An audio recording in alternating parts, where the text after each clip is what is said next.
25 जुलैला आषाढी एकादशी अर्थात देवशाहिनी एकादशी आहे. आता या एकादशीच्या दिवशी नक्की उपवास कसा करायचा? एकादशी कधी सुरू होतील, कधी संपतील? सगळ्या महत्त्वाचं या एकादशीच्या दिवशी पूजा कशी करायची किंवा कुठल्या गोष्टी आवर्जून कराव्या आणि कुठल्या गोष्टी अजिबात करू नये, या सगळ्या प्रश्नांची उत्तरं या एकाच व्हिडिओत देण्याचा प्रयत्न करणार आहेत. तेव्हा व्हिडिओ शेवटपर्यंत नक्की ऐका. मंडळी, तुम्हाला सगळ्यांना माहिती आहे की आषाढी एकादशी पासून चातुर्मास सुरू होतो. चातुर्मास म्हणजे 4 महिन्याचा असा कालावधी, ज्या कालावधीमध्ये व्रत, वैकुल्य, तप, साधना या गोष्टी केल्या जातात.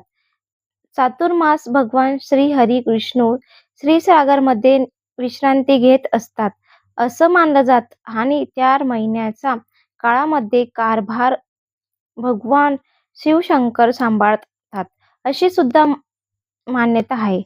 आपण आज बोलणार आहोत आषाढी एकादशी बद्दल.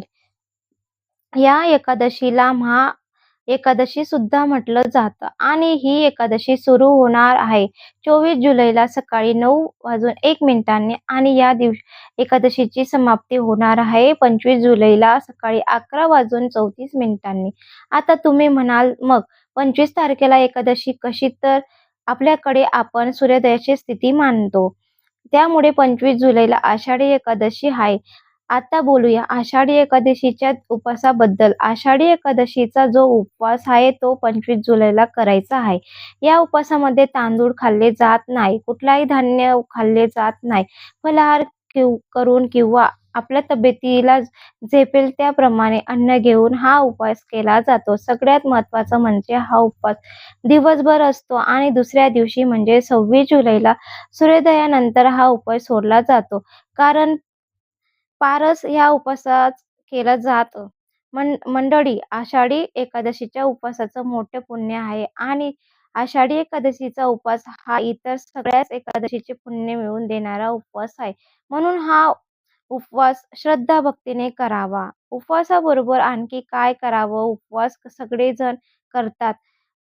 पण या उपवासाबरोबर आषाढी एकादशीच्या दिवशी तुमच्या घरी जर पांडुरंगाची मूर्ती असेल किंवा पांडुरंगाचा फोटो असेल किंवा भगवान श्री हरी कृष्णाची मूर्ती असेल तर त्या फोटोची पूजा नक्की करावी. आषाढी एकादशीच्या दिवशी सकाळी लवकर उठावं, स्नान करावं, सूर्याला अर्घ्य अर्पण करावं आणि पांडुरंगाची पूजा करावी. तुम्हाला सकाळी जमणार नसेल तर तुम्ही संध्याकाळी पूजा केली तरी सुद्धा चालेल. आषाढी एकादशीच्या दिवशी बरोबर तुम्ही काही मंत्र आणि काही स्तोत्र सुद्धा नक्की म्हणू शकतात. मंत्रामध्ये ओम नमो नारायणाय यासारखे विष्णू मंत्र किंवा विठ्ठल विठ्ठल हरी विठ्ठल यासारखे विठ्ठलाचे मंत्र सुद्धा जपू शकतात. कुठलाही एक मंत्र निवडा आणि तो 108 वेळा म्हणजे एक माळ जप करण्याचा संकल्प करू शकतात. आणखी दुसऱ्या गोष्ट जी एकादशीला आवर्जून करावी ती म्हणजे विष्णू सहस्त्रनामाची पठण किंवा श्रवण.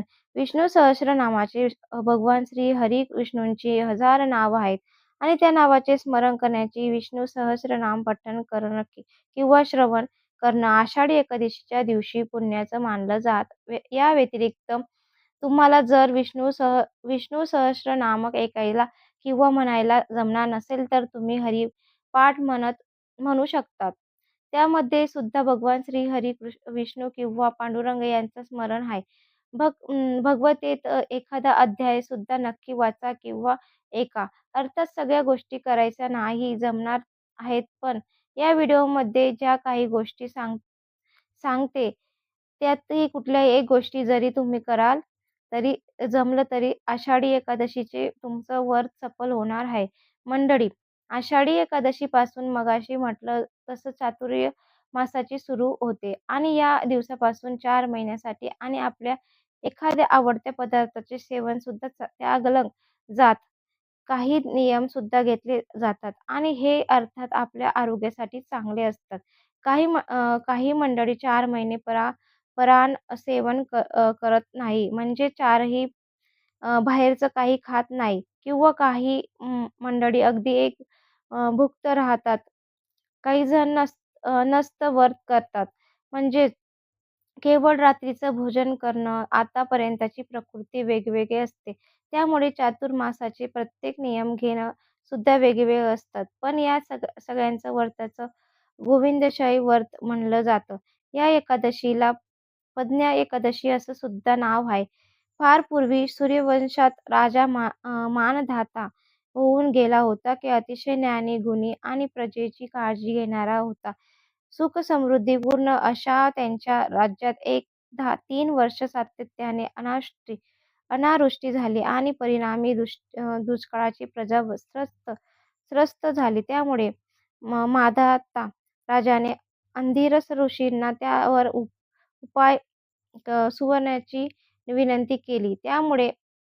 त्यावेळी ऋषी त्याला पद्य एकादशीचे व्रत करायला सांगितले. राजाने हे व्रत मनोभावाने केले. त्या योगेने वरून राजाने कृपा केली. योग्य वेळी काही हवी तशी पर्जन्यवृष्टी त्यांच्या राज्यामध्ये झाली आणि पुन्हा सुख-समृद्धी आली. अशी पौराणिक कथा या आषाढी एकादशीच्या निमित्ताने सांगितली जाते. आता सगळ्यात महत्त्वाची गोष्ट, या दिवशी काय करावं? विठ्ठलाचा नामजप करावा, कीर्तन, भजन, दान, धर्म करावं हे तर आहेत, पण या दिवशी काय करू नये हे सुद्धा तितकंच महत्त्वाचं आहे. तामसीन भोजन करू नये. म्हणजे कांदा, लसूण किंवा मांस, पान या गोष्टीचा त्याग या दिवशी करावा. राग, वादविवाद घरामध्ये अजिबात करू नये. तुळशीची पान तोडू नये असं एकादशीला मानले जातं. अ, पूजेसाठी तुम्ही आदल्या दिवशी काढून वेळ शकतात.